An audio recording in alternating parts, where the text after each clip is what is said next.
Ippolito, and I'm here with Ocean ATM. Today I'm going to show you guys how to input your cash into your Gen Mega menu.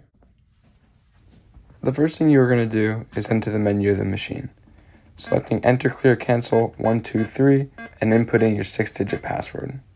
You are going to select Settlement, and then you are going to click Enter for Quick Settlement. It's going to take a second and print you out some receipts.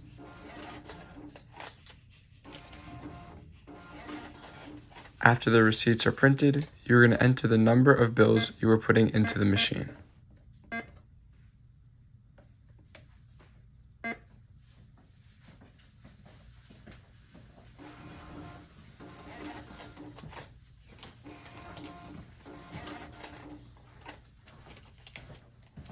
Double check that the amount of money you put in the machine is correct, and you're all set.